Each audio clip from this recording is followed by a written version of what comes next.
അടുത്ത മഴ വരുന്നതിന് മുമ്പ് എവിടെയെങ്കിലും ഒന്ന് കയറി നിൽക്കാനുള്ളൊരു സ്ഥലം കണ്ടുപിടിക്കണം.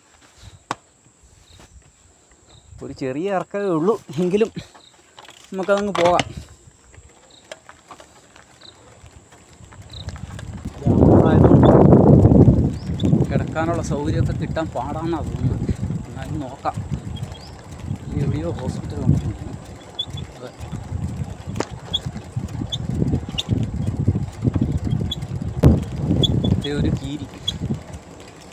ഒരു കീരി അവൻ തിരിച്ചോടി. ഈ കയറ്റങ്ങ് ചവിട്ടി കയറ്റിയ നമുക്കൊരിറക്കം കിട്ടുമെന്നാണ് തോന്നുന്നത്. കുറേ കാലം കൂടിയാണ് മങ്കൂസിനെ കാണുന്നത്.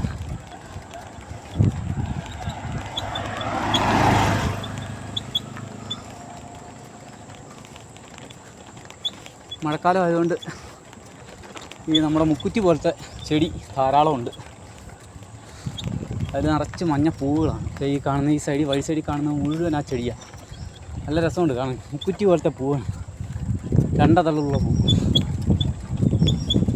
രണ്ടതളേ ഉള്ളൂ. നമ്മൾ മൂന്നുള്ള ഇതളുള്ള പൂ എന്ന് പറഞ്ഞാൽ തെങ്ങും പൂക്കരയാണ്, തെങ്ങ്. അപ്പം നമ്മൾ രണ്ടതളുള്ള പൂവും കണ്ടു. ഈ സൈഡിൽ കാണുന്ന ചെടിയിലെ പൂക്കളെല്ലാം രണ്ടതളുകളാണ്.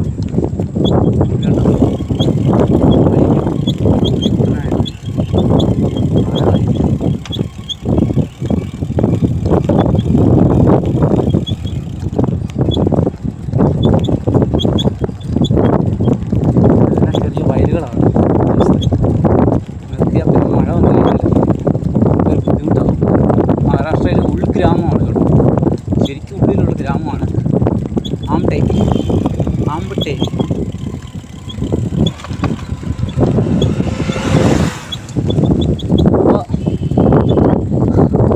മഹാരാഷ്ട്രയുടെ ഉൾഗ്രാമങ്ങൾ.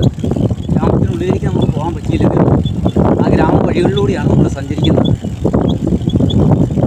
ചെറിയ ചെറിയ വീടുകളും ചെറിയ ചെറിയ കൃഷിസ്ഥലങ്ങളും ഒക്കെ കണ്ട് ഇങ്ങനെ പോവുകയാണ്. നമ്മുടെ നാട്ടിലൊക്കെ തന്നെ ഓടിട്ട വീടുകളാണ്. ക്രോസ് ചെയ്ത് പോകാൻ തുടങ്ങി. അതിനെ അപ്പോൾ ഉടുമ്പിനെയൊക്കെ കണ്ട് നമുക്ക് കയറ്റം ചവിട്ടിക്കയറ്റാൻ പറ്റിയരാം.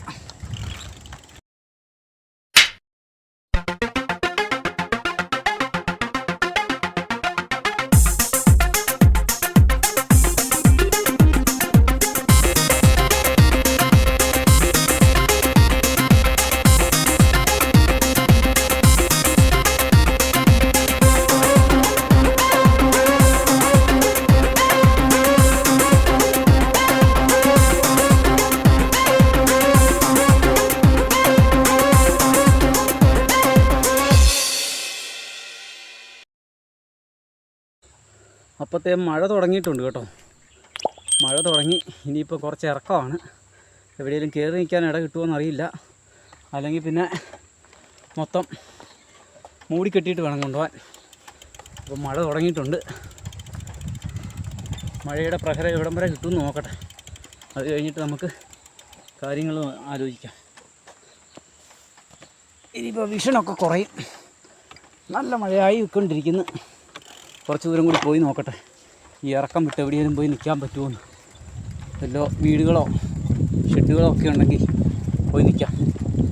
അതല്ല എങ്കിൽ നമുക്ക് പതിയെ റെയിൻകോട്ട് ഇട്ട് തള്ളി തന്നെ പോകാം.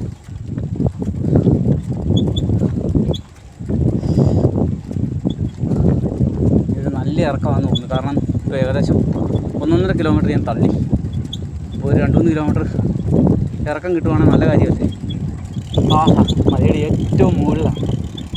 അടുത്തൊക്കെ വീടുകളൊക്കെ ഉണ്ട് കേട്ടോ. അതിൻ്റെ അപ്പുറത്ത് വീടുകളൊക്കെ ഉണ്ട്. പക്ഷേ കയറി ചെന്ന് ചോദിക്കാൻ ചിലപ്പോൾ ആളുകൾ കാണില്ല. അവരെല്ലാം കൃഷിസ്ഥലത്തായിരിക്കും, അല്ലെങ്കിൽ കായ് മേയ്ക്കാൻ പോയിരിക്കുമായിരിക്കും.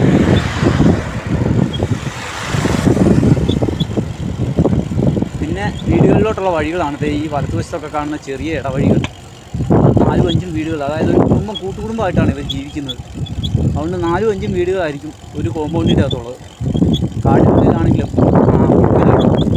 ബസ് സ്റ്റോപ്പുകളൊക്കെ കാണുന്നുണ്ട്. അപ്പോൾ നമുക്ക് എവിടെയെങ്കിലുമൊക്കെ നിൽക്കാനുള്ള സൗകര്യങ്ങളുണ്ട്. ഏതായാലും ചാറ്റൽ മഴയാണ്. അധികം നനഞ്ഞങ്ങ് പോകാം.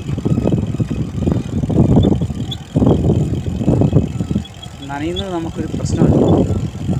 ഒരു മലയുടെ ഏറ്റവും മുകൾ ഭാഗത്തുകൂടിയാണ് ഞാൻ യാത്ര ചെയ്യുന്നത്. വലത്തുവശത്ത് മാന്തോപ്പും തോട്ടങ്ങളൊക്കെ ഉണ്ട് കേട്ടോ. പിന്നെ ആൾത്താമസം ഇല്ലെന്നേ ഉള്ളൂ. ഇതൊക്കെ ഓരോ വഴികൾ അകത്തോട്ട് കയറി പോയിട്ടാണ് ഉള്ളത്. തോട്ടങ്ങളിലേക്കുള്ള വഴികളാണ്.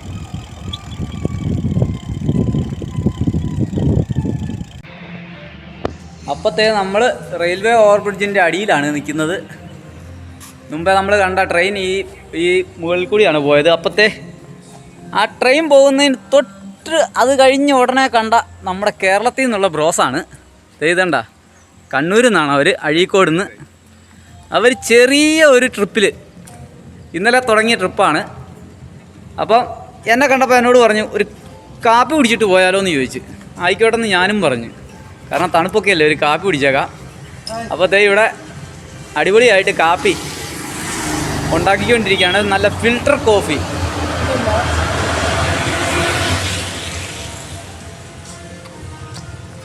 എല്ലാം നാച്ചുറലായിട്ടുള്ള സാധനങ്ങൾ ഉപയോഗിച്ചാണ് പരിപാടി. നമ്മളെ പോലത്തെ ചെറിയ സെറ്റപ്പ് ഇത് മതി നമുക്ക് യാത്ര ചെയ്യണതിൽ. പിന്നെ 3 പേരുടെ ലഗേജാണ് കേട്ടോ ഈ കാണുന്നത്. നിങ്ങൾ ടോപ്പ് ബോക്സും ഉണ്ട്. അങ്ങനെ എൻ്റെ വേറൊരു ആഗ്രഹം കൂടി ജീവിതത്തിൽ സാധിക്കുകയാണ്. ഇതന്നെ താഴെ എല്ലാം വീണ് കിടപ്പുണ്ടല്ലോ. കാപ്പിക്കൊരു ബീൻസ് മുഴുവൻ വീണ് കിടക്കുക. കാപ്പി അത് ശരി. അപ്പോൾ അഴീക്കോട് നിന്നുള്ള ബ്രോസ് 3 പേരുണ്ട്. അടിപൊളി. നമുക്ക് ഭയങ്കര സന്തോഷമാണ്. ഇപ്പോൾ ഇന്നലെ ഒരു തിരുവനന്തപുരംകാർ കാർന്നോത്തി കാർന്നവർക്ക് 66 വയസ്സ്, കാർന്നോത്തിക്ക് 61 വയസ്സ്. ലഡാക്കിന് പോവുക കാറേൽ 2 ടീം കൂടെ. മക്കളിവിടെ ബോംബെയിലുണ്ട്. അവരെ കണ്ടിട്ട് പോകാമെന്നും പറഞ്ഞുകൊണ്ട്. അത് ശരി. ഞാൻ കാശ്മീരിലോട്ടാ. പിന്നത്തെ എൻ്റെ ജീവിതത്തിലെ മറ്റൊരു സംഭവം കൂടി നടക്കാൻ പോകുന്നു. ഞാൻ ജിംനിക്കകത്തൊന്ന് കയറാൻ പോകുന്നു.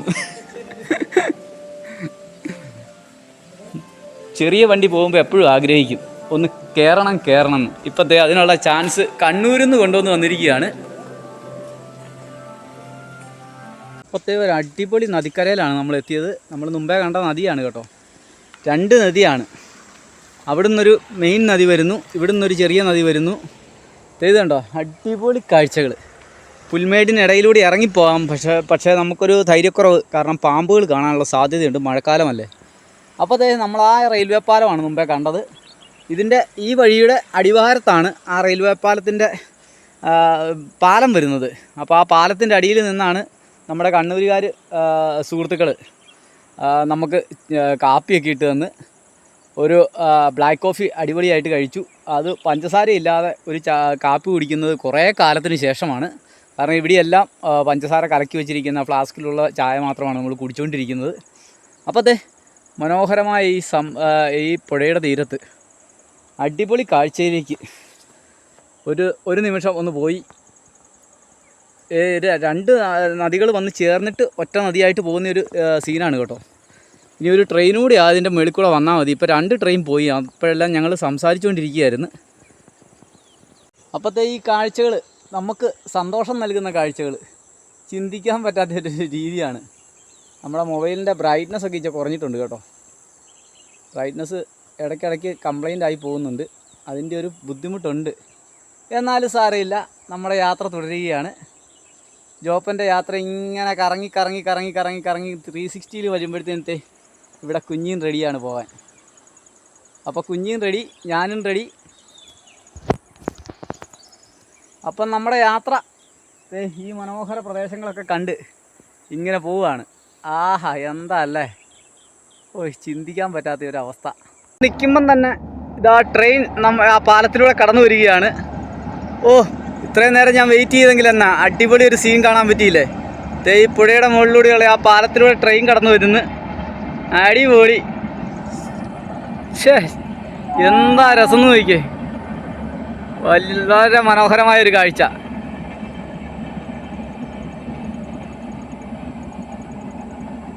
മഴ തുടങ്ങിയിട്ടുണ്ട്. അപ്പം നമ്മൾ പതിയെ പുഴക്കരയിൽ നിന്ന് പോവുകയാണ്.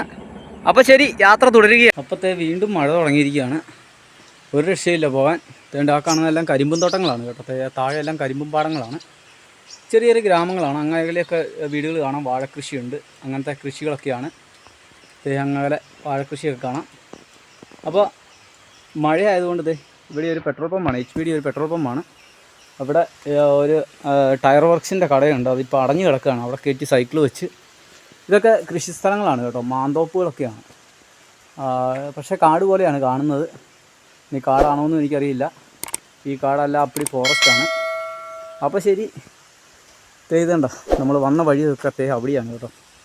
ഇതുണ്ടോ ആ മലയൊക്കെ ചുറ്റിക്കറങ്ങി ഇറങ്ങിയാണ് നമ്മൾ വന്നത്. ഈ നിരപ്പായ വഴിയിലൂടെയൊക്കെ ഇങ്ങനെ കറങ്ങി തിരിഞ്ഞതേ ഈ വളവുകളും. അവിടെ ഇനി കുറച്ച് സ്ട്രെയിറ്റ് റോഡുണ്ട്. അവിടെ ഒരു അമ്പലമുണ്ട്. അവിടെ ഫുഡ് കഴിക്കാനുള്ള സൗകര്യം ഉണ്ടെന്നാണ് പറഞ്ഞത്. പക്ഷേ ഈ മഴയായതുകൊണ്ട് എങ്ങനെ പോകാൻ പറ്റും? എവിടെയെങ്കിലും സൈക്കിൾ കയറ്റി വെക്കാനുള്ള സ്ഥലം കിട്ടുമെന്ന് അറിയില്ല. ഏതായാലും ഒന്ന് പോയി നോക്കാം. രണ്ടും കൽപ്പിച്ച് യാത്ര ചെയ്യുവാണ്. പെട്രോൾ പമ്പിൽ നിന്നും HPയുടെ പെട്രോൾ പമ്പാണ്. ഇതാണ് ഇവിടുത്തെ ഗ്രാമപ്രദേശങ്ങൾ. മലയോര ഗ്രാമങ്ങളാണ്. നമ്മൾ കടലോരങ്ങളിലോട്ടും സിറ്റികളിലോട്ടും ഒക്കെ പോകുന്നതേ ഉള്ളൂ. അത് കിലോമീറ്ററുകൾ അപ്പുറത്താണ്. ഇനിയിപ്പോൾ നമുക്ക് ഏകദേശം 90 കിലോമീറ്ററാണ് പോകാനുള്ളത്. 96 കിലോമീറ്റർ ആയിരുന്നു. ഇപ്പം നമ്മൾ 6 കിലോമീറ്റർ കൂടെ ഇങ്ങ് പോകുന്നു. ഇനി 90 കിലോമീറ്റർ ഉണ്ട്. ഒരു 40 കിലോമീറ്റർ ആയാലും എങ്ങനെയാലും ഇന്ന് പോകണം. എന്നാലേ ഉള്ളൂ നമുക്കൊരു സംഭവം നാളെയായാലും കോലാപ്പൂർ എത്താൻ പറ്റൂ. മഴയെ ഇനി നോക്കുന്നില്ല, നമ്മൾ യാത്ര ചെയ്യാൻ പോവുകയാണ്. അപ്പോൾ ശരി, കുഞ്ഞിനെ മൂടിക്കെട്ടി യാത്ര തുടരുകയാണ്. അപ്പോഴത്തേക്ക് നമ്മൾ ആ പെട്രോൾ പമ്പിൻ്റെ അവിടെ നിന്ന് ഇങ്ങോട്ട് പോകുന്നു. ഒരു 400 മീറ്റർ കഴിഞ്ഞപ്പോഴത്തേനും ഇവിടെ കഴിക്കാനുള്ളൊരു സൗകര്യം കിട്ടി. അപ്പോൾ അണ്ടാപുർജിയും പാവും പറഞ്ഞിട്ടുണ്ട്. അപ്പോൾ അത് കഴിച്ചിട്ട് പതിയെ പോകാമെന്നാണ് വിചാരിക്കുന്നത്. ഇതെല്ലാം കരിമ്പും തോട്ടമാണ് കേട്ടോ. ഇവിടുത്തെ ഗ്രാമപ്രദേശങ്ങളാണ്. നമ്മുടെ കുഞ്ഞിനെ മൂടിക്കെട്ടി വെച്ചിരിക്കുകയാണ്. മഴയായതുകൊണ്ട് നനയാൻ സാധ്യതയുണ്ട്. മഴ ഇങ്ങനെ പൊടിഞ്ഞുകൊണ്ടിരിക്കുക, അതാണ് പ്രശ്നം. എന്താ ആ മുകളിലൊക്കെ വനപ്രദേശമാണ്, ഇപ്പുറത്തെല്ലാം കരിമ്പ് കൃഷിയാണ്. ഇപ്പോൾ ഞാൻ മഹാരാഷ്ട്രയിൽ കയറിയിട്ട് ആദ്യമായിട്ടാണ് കരിമ്പ് കൃഷി കാണുന്നത്. ഒരുപാട് ദൂരം തൊട്ട് കരിമ്പ് കൃഷിയുണ്ട്. അപ്പോൾ കരിമ്പ് കൃഷിയുടെ തോട്ടത്തിലൂടെ, പിന്നെ ഇവിടെ ബന്ദിപ്പൂവിൻ്റെ കൃഷിയുണ്ട് കേട്ടോ. ബന്ദിപ്പൂവിൻ്റെ കൃഷി ധാരാളമുണ്ട്. പിന്നെ നെൽവയലുകൾ, ഈ കരിമ്പ് കൃഷിയുടെയൊക്കെ ഇടയ്ക്ക് നെൽവയലുകളുണ്ട്. ഇതൊക്കെ ചതുപ്പ് നിലങ്ങൾ തന്നെയാണ്, മലയടിവാരത്തെ ചതുപ്പ് നിലങ്ങളാണ്. അപ്പോൾ ശരി, ഈ കാഴ്ചകളൊക്കെ കണ്ട് നമ്മൾ പതിയെ മുന്നോട്ട് പോവുകയാണ്. ഇനിയിപ്പം അണ്ടാബുജിയും ബുർജി പിന്നെ ഇതുകൂടെ കഴിച്ച് ഒരു ചായയും കുടിച്ചിട്ട് പോകാമെന്ന് ഓർക്കുന്നു.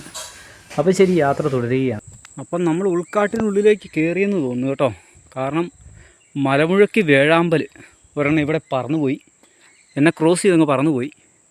അപ്പോൾ കാടിനുള്ളിലൂടെ ഇനിയും പോകണം 19 കിലോമീറ്റർ. അവിടെയൊക്കെ ഗ്രാമങ്ങൾ കാണുന്നുണ്ട് കേട്ടോ. പക്ഷേ അങ്ങോട്ടുള്ള വഴികളൊന്നും കാണുന്നില്ല. ഉണ്ടെങ്കിൽ അങ്ങോട്ട് പോകാമായിരുന്നു. ഇത് കണ്ടോ, അവിടെയൊക്കെ വീടുകളൊക്കെ കാണുന്നുണ്ട്. ഇതുകൊണ്ട് അവിടെ ഒരു 5-8 വീട്. ഇതുകൊണ്ട് ഇവിടെ എല്ലാം വീടുകളുണ്ട്. ഇതുണ്ടോ, അതിൻ്റെ ഇടയിലൊക്കെ വീടുകളുണ്ട്. അപ്പോൾ മുകളിലൊരു വഴി കാണും എന്നാണ് പ്രതീക്ഷിക്കുന്നത്. അപ്പോൾ നമ്മൾ പൊയ്ക്കൊണ്ടിരിക്കുകയാണ്. ഇപ്പം 4 മണി സമയമായി. ഇനിയിപ്പോൾ 6 മണിയൊക്കെ ആകുമ്പോഴാണ് മൃഗങ്ങൾ ഇറങ്ങുന്നത്. അതിന് മുമ്പായിട്ട് 19 കിലോമീറ്റർ എനിക്ക് പോകാനുണ്ട്. തള്ളി നീക്കാനേ പറ്റത്തുള്ളൂ. വേറെ ബസ് സ്റ്റോപ്പോ കാര്യങ്ങളോ ഒന്നുമില്ല. ഈ മലമുഴക്കി വേഴാമ്പലിനെ കണ്ടപ്പോഴത്തേനും ഒരു ചെറിയ പേടി തുടങ്ങി. മറ്റൊന്നും കൊണ്ടല്ല, ഇവരുള്ളത് ഇച്ചിരി ഉൾക്കാട്ടിലാണ് കാണാറുള്ളത്. അത് വെളിയിലോട്ട് ഇറങ്ങാറില്ല. അപ്പോൾ നമ്മൾ യാത്ര തുടരുകയാണ്. ഇനി അങ്ങോട്ട് പാമ്പിൻ്റെയൊക്കെ ഏരിയയാണ്. ഇതുപോലത്തെ പുല്ലായതുകൊണ്ട് സൈഡിൽ കൂടെ പോകുമ്പോഴത്തേനും നമുക്കിട്ട് പണി കിട്ടാൻ സാധ്യതയുണ്ട്. അതുകൊണ്ട് ഞാൻ എത്രയും പെട്ടെന്ന് പോകാനുള്ള പണി നോക്കുവാണ്. ശരി, ഇതുപോലെ മലമുഴക്കീനെ കണ്ടപ്പം പെട്ടെന്ന് എടുത്തതാണ്. പക്ഷേ എന്നെ കണ്ടപ്പോഴത്തേനും അവൾ പറന്നുപോയി. അപ്പോൾ ശരി, വലിയൊരു വേഴാമ്പലായിരുന്നു. പക്ഷേ നമ്മുടെ അവിടുത്തെ പോലെ ബ്രൗൺ കളറല്ല, ഇത് വെള്ള കളറാണ്. വെള്ള കളറാണ് അതിൻ്റെ താടയ്ക്കൊക്കെ. അപ്പോൾ ശരി, യാത്ര തുടരാം. അപ്പോഴത്തേനും നമ്മൾ 19 കിലോമീറ്റർ ഇങ്ങ് പോകുന്നു കേട്ടോ. ഇനി ഒരു 16 കിലോമീറ്റർ കൂടിയാണ് നമുക്ക് പോകാനുള്ളത്. അപ്പോൾ ഇവിടെ വന്നപ്പോഴത്തേനും കണ്ടതാണ്, ഇവിടുത്തെ ഒരു ചെറിയ ഗ്രാമപ്രദേശമാണ്. തട്ടുകെട്ടായിട്ടുള്ള ഭൂമിയിൽ നല്ല അടിപൊളിയായിട്ട് വലിയ വലിയ വീടുകൾ. ചിലതെല്ലാം പണിതുകൊണ്ടിരിക്കുന്നത്. ആൾത്താമസം ഉള്ളതായിട്ട് തോന്നുന്നില്ല. അവിടെ JCB ഒക്കെ കിടപ്പുണ്ട്. അതുപോലെ തന്നെ ആ മലനിരകളുടെ മുകൾ ഭാഗം കണ്ടോ, എന്താ രസം നോക്കി. അത് വീടുകൾ ഇങ്ങനെ കിടക്കുകയാണ് കേട്ടോ. തട്ടുകെട്ടായിട്ടുള്ള വീടുകളാണ്. നമ്മുടെ ഹൈ റേഞ്ചിലൊക്കെ കാണുന്ന പോലെ തന്നെ. ഇത് കണ്ടോ, മലയുടെ മുകളിൽ നല്ല പുൽമേടുകളാണ് കാണാൻ പറ്റുന്നത്. 16 കിലോമീറ്ററാണ് പോകാനുള്ളത്. അത് കഴിയുമ്പോഴത്തേനും എവിടെയെങ്കിലും കിടക്കാനുള്ള സ്ഥലം നോക്കണം. കുഞ്ഞിതേ ഇവിടെ ഇരിപ്പുണ്ട്. കോലാപ്പൂരിന് പൊയ്ക്കൊണ്ടിരിക്കുകയായിരുന്നു. അപ്പോഴാണ് ഭയങ്കരമായ മഴ. ഇന്ന് ഒരു 5 നിന്നാണ് വന്നത്, 1-2 മണിക്കൂർ. ഇപ്പോൾ ഭയങ്കരമായ മഴയായിരുന്നു. ഇപ്പം അങ്ങ് ചെറുതായിട്ട് കുറഞ്ഞതേ ഉള്ളൂ, പക്ഷേ ചാറിക്കൊണ്ടിരിക്കുകയാണ്. ഇനിയും മഴ വരാൻ സാധ്യതയുണ്ട്. നല്ല കാർമേഘമുണ്ട്. തിരുവടയിലുള്ള പഞ്ചായത്ത് ഓഫീസിൻ്റെ സമീപമാണുള്ളത്. കുഞ്ഞിനെയൊക്കെ ഇവിടെ പൊതിഞ്ഞ് കെട്ടി വെച്ചിരിക്കുക, ഒരു രക്ഷയില്ല പോകാൻ. ഇപ്പോഴൊരിച്ച് മഴ കുറഞ്ഞാണ്. ഞാൻ വന്നപ്പോൾ ഭയങ്കര മഴയായിരുന്നു, ഒരു രക്ഷയില്ല. ഇപ്പോഴത്തേയും മൊത്തം കോട കയറിയ അവസ്ഥയിലാണ്. ഇത് കണ്ടോ, ആ മലകൾ മുഴുവൻ കോട കയറി. ഇനിയിപ്പോൾ ഞാൻ മുമ്പോട്ട് പോയാലും വലിയ ബുദ്ധിമുട്ടാണ്. ഇനി അങ്ങോട്ട് ഘാട്ടാണ് കയറേണ്ടത്. ഘാട്ട് കയറേണ്ടതുകൊണ്ട് നമുക്ക് ആ ഏരിയയിൽ കൂടിയാണ് ഘാട്ട് കയറി പോകുന്നത്. അപ്പോൾ അങ്ങോട്ട് പോകാൻ ഇനി 13 കിലോമീറ്റർ കൂടെ ഘാട്ട് കയറാനുണ്ട്. അപ്പോൾ ഘാട്ട് കയറുമ്പോഴത്തേനും കോടമഞ്ഞായതുകൊണ്ട് നമുക്ക് കാഴ്ചയൊക്കെ വളരെ കുറവായിരിക്കും. വല്ല മൃഗങ്ങളോ വല്ലതും പാസ് ചെയ്താൽ അറിയാൻ പറ്റിയില്ല. അപ്പോൾ ഇതിനടുത്ത് ഒരു 1.5 കിലോമീറ്റർ അപ്പുറത്ത് ഒരു ഗാവുണ്ട്. ആ ഗാവിൽ പോയി തങ്ങാമെന്നാണ് വിചാരിക്കുന്നത്. അപ്പോഴത്തേക്കും നമ്മൾ ബാവടയിൽ എത്തിയിട്ടുണ്ട്. നല്ല മഴയായിരുന്നുകൊണ്ട് വലിയ ബുദ്ധിമുട്ടായിപ്പോയി. കുഞ്ഞിയൊക്കെ നനഞ്ഞു കേട്ടോ. കുഞ്ഞി കുറച്ചൊക്കെ നനഞ്ഞ് മൂടിക്കെട്ടി വെച്ചെങ്കിലും കാറ്റടിച്ചപ്പോൾ മൊത്തം നനഞ്ഞവൾ. അതിൻ്റെ ഒരു ബുദ്ധിമുട്ടിലാണ്. അപ്പോൾ ഇവിടെ ബസ് സ്റ്റാൻഡുണ്ട്. ബസ് സ്റ്റോപ്പിൽ കിടക്കാമെന്നാണ് വിചാരിച്ചിരിക്കുന്നത്. ആ വഴിക്കാണ് ഞാൻ വന്നത്. പൂനക്ക റോഡ് തന്നെ. അപ്പോഴത്തെ ഇതാണ് പൂനെയിലോട്ടുള്ള വഴി. അപ്പോൾ ഈ വഴി വേണം നാളെ രാവിലെ പോകാൻ. അപ്പോൾ ഇവിടെ വന്ന് ഇവരോട് ചോദിച്ചപ്പോൾ ഇവർ പറഞ്ഞു കുഴപ്പമില്ല, ഇവിടെ ക്യാമറയൊക്കെ ഉണ്ട്. അതുകൊണ്ട് ക്യാമറയൊക്കെ ഉണ്ട്. അപ്പോൾ ഇവിടെ ധൈര്യമായിട്ട് കിടന്നുറങ്ങാം. ഇവിടെ ഭക്ഷണത്തിനും കുഴപ്പമൊന്നുമില്ല. അപ്പോൾ ഇവിടെ തന്നെ ഇന്ന് സ്റ്റേ. ഇന്ന് രാത്രി ഇവിടെ കിടന്നുറങ്ങി നാളെ രാവിലെ യാത്ര തിരിക്കാം. അപ്പോൾ ശരി, ഗുഡ് ബൈ. ഈ ചാനൽ ആദ്യമായിട്ട് കാണുകയാണെങ്കിൽ സബ്സ്ക്രൈബ് ചെയ്യാനും ഷെയർ ചെയ്യുവാനും മറക്കരുത്. അപ്പോൾ ശരി.